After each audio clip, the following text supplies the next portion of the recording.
हमें इंडिया से कुछ सीखने की जरूरत है, फॉलो करने की जरूरत है कि फॉरेन पॉलिसी को किस तरह बेहतर किया जा सकता है, दूसरे मुल्कों के साथ बनाकर कैसे रखनी चाहिए। आपको नहीं लगता कि पाकिस्तान कहीं ना कहीं आइसोलेट हो गया है? इंडिया की और मोदी साहब की खास तौर पे एक तारीख रही हुई है कि इससे पहले भी जब ये हमने न्यूज देखी कि उन्होंने नेटो ने भारत को एक चैलेंज दिया है, तो भारत ने भी जवाब दिया उसी तरीके से जैसे इनकी भाषा जो इनको समझ आती है। देखिए, तुमसे कुछ हो नहीं पाएगा। तुम्हारे ना तो थ्रेट्स को कोई सीरियसली लेता है, बाकी तुमने एड़ी चोटी की सारी जोर लगा चुकी है। तुम जो सैंक्शन लगा सकते थे तुम लगा दिए, तुमसे कुछ ना हो पाएगा। इस प्रकार के तुम धमकियां ना दो। 75 साल में भारत ने रेज करा है लोगों की हालत जो पाकिस्तान ऑक्यूपाइड गिलगिट बाल्टिस्तान और पाकिस्तान ऑक्यूपाइड जम्मू एंड कश्मीर के अंदर है।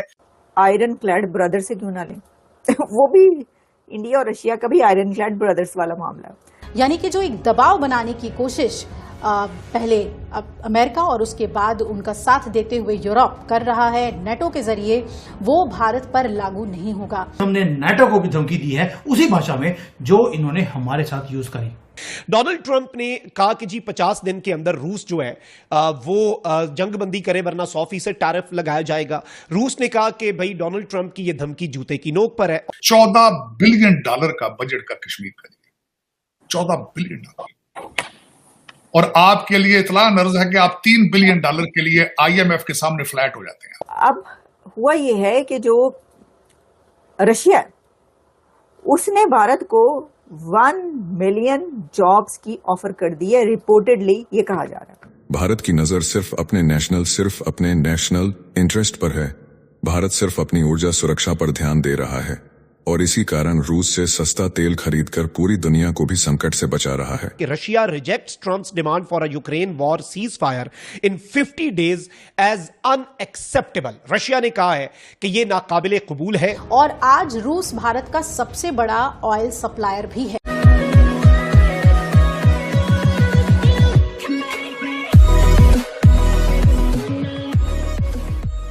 नमस्कार दोस्तों, अब अगर आप देखो तो जो पूरा का पूरा वेस्टर्न दुनिया है जिसमें आते हैं, यूरोप आता है या फिर आप कह सकते हो कि US आता है, अगर उनकी आप सबसे बड़ी स्ट्रेंथ देखो ना तो यही है कि जब उनको आपके साथ रिलेशन खराब करने हैं या फिर मान लीजिए कि रिलेशन खराब है और आपको पनिश करना चाहते तो कैसे करेंगे, तो उनके पास सबसे बड़ी चीज है सैंक्शंस लगा देते हैं। क्योंकि देखिए, आप कहीं पर भी हो, आपका छोटा मोटा जो बिजनेस है वो डेफिनेटली वेस्टर्न कंट्रीज मतलब कि यूरोप और अमेरिका के साथ होगा ही होगा। और आप नहीं चाहेंगे कि आप जिस तरीके से वहां से कमाई कर रहे हैं वो कमाई आप बंद करें। उसके अलावा अगर आप देखो तो UN की बात कर लीजिए, UN के जितने अलग अलग सेक्शंस पड़ते हैं वो सारे के सारे चाहे US के अंदर है या फिर कहीं की यूरोप के अंदर है।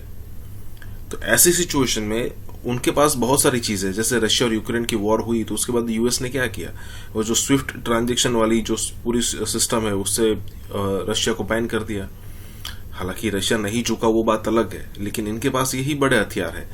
अब नाटो का भी यही है। देखिए, इंडिया चाइना के पाले में न चला जाए या फिर कहे कि दोनों मिलकर बड़ा ग्रुप ना बना ले, इसीलिए ये वेस्टर्न कंट्रीज इंडिया जो है वो रशिया से ऑयल परचेज करता है वो भी सह लेते हैं, लेकिन उनके मन में तो यही है कि भाई ये कैसे हो रहा है, वो जो चाहे कर सकते हैं, हम नहीं कर सकते। मतलब कि वेस्टर्न जो दुनिया है वो कर सकती है, हम नहीं कर सकते। लेकिन यहाँ पर उसी के रिगार्डिंग यहाँ पर इंडिया से जवाब मिला है। इसी के साथ ही वीडियो शुरू करते हैं। और हाँ दोस्तों, सुपर थैंक्स के जरिए हमारी मदद करना ना भूलें। आपको मालूम है कि नेटो ने भारत को धमकी दी है कि अगर आपने तेल खरीदना बंद नहीं किया रशिया से तो हम आपके ऊपर 100% का टैरिफ लगा देंगे। बहुत बढ़िया बात है। अब भारत ने क्या किया, जब ये हमने न्यूज देखी कि उन्होंने नेटो ने भारत को एक चैलेंज दिया है, तो भारत ने भी जवाब दिया उसी तरीके से जैसे इनकी भाषा जो इनको समझ आती है। हमने भी इनको बता दिया कि हमें मालूम है आपकी गेम्स क्या हैं, ये पूरी मैं डिटेल में बताऊंगा आपको क्या कुछ हुआ है। हमने भी एक किताब के साथ इनके मुंह पे तमाचा मारा है, वो भी लंदन में खड़े होकर किंग चार्ल्स के सामने। ये क्या मामला है, कैसे हमने नेटो को भी धमकी दी है उसी भाषा में जो इन्होंने हमारे साथ यूज करी। दोस्तों, ये थ्रेट इतना बड़ा है नेटो ने जो दिया है, यानी कि जब ये डिक्टेटर्स को सपोर्ट करते हैं, आपको मालूम है पाकिस्तान के अंदर जब जब डिक्टेटर आए, अमेरिका उनके साथ खड़ा हुआ भारत के खिलाफ। हमने कभी नहीं बोला इनको कि आप डिक्टेटर के साथ खड़े हैं और एक डेमोक्रेटिक कंट्री के खिलाफ एक डिक्टेटर को आप सपोर्ट कर रहे हैं। We never spoke. लेकिन ये भारत कांग्रेस वाला भारत नहीं है। अब हम उसी भाषा में जवाब भी देते हैं, उसके लिए कभी बैट उठाते हैं और कभी किताब। और नेटो क्या कर रहा है? नेटो कर रहा है भारत की इकोनॉमी जो राइज कर रही है उसके ऊपर डायरेक्ट अटैक करने की कोशिश की जा रही है। और बिगेस्ट क्वेश्चन यही है कि क्या भारत अब नेटो के प्रेशर को हैंडल करेगा, बो डाउन करेगा? क्या हम रशिया से तेल खरीदना बंद कर देंगे? अब आपकी खुशखबरी के लिए एक न्यूज देता हूं। पिछले महीने भी इन्होंने हमें थ्रेटन किया, हमने तेल कम करने की बजाय हमने और तेज कर दिया। 40% से ज्यादा तेल रशिया का वो हम खरीद रहे हैं अभी, जितनी हमारी जरूरत है उसका 40%।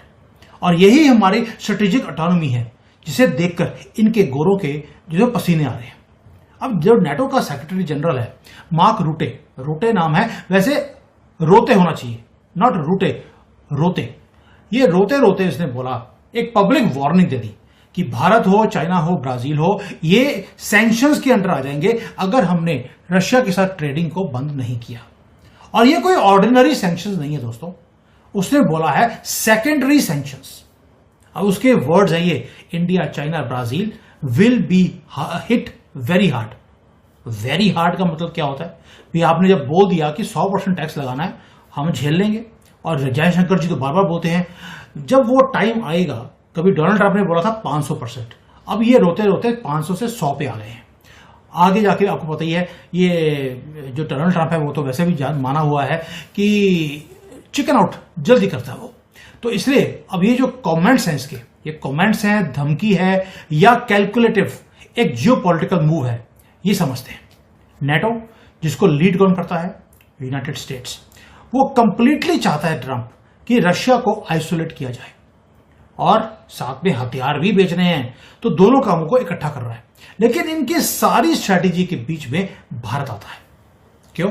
क्योंकि भारत की स्ट्रैटेजी बड़ी सिंपल है भाई, रशिया के ऊपर हमारी डिफेंस, हमारी एनर्जी पार्टनरशिप्स, हर चीज डिपेंडेंट है।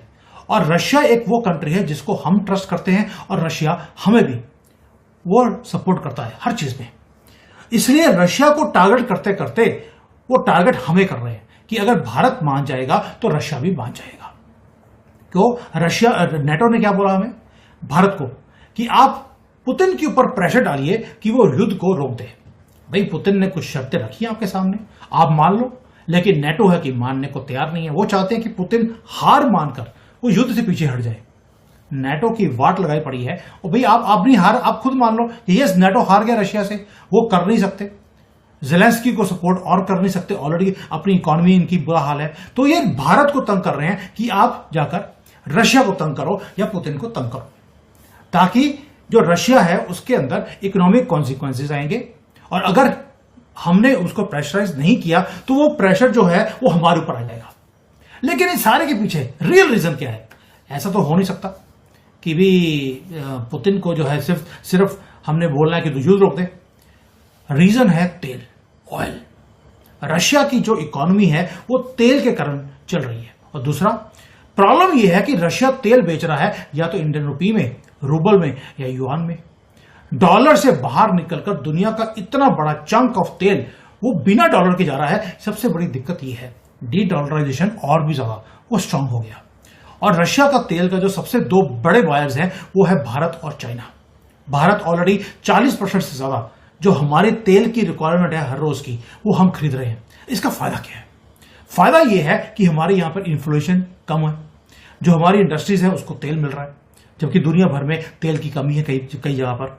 और जो हमारी इकोनॉमी है वो रन करती जा रही है और फास्टेस्ट ग्रोइंग इकोनॉमी भी है। लेकिन जब वेस्ट ने सैंक्शंस लगाए थे रशिया के ऊपर, उनको लग रहा था कि भाई रशिया वीक हो जाएगा और वीक होने से रशिया के टुकड़े हो जाएंगे। लेकिन भारत और चाइना दोनों स्टेप इन किए और हमने रशिया की इकोनॉमी को हमने सपोर्ट करना शुरू कर दिया। उससे क्या हो गया? नेटो जो चाहता था कि रशिया ब्रेकअप हो यूएसएसआर की तरह, वो नहीं हुआ।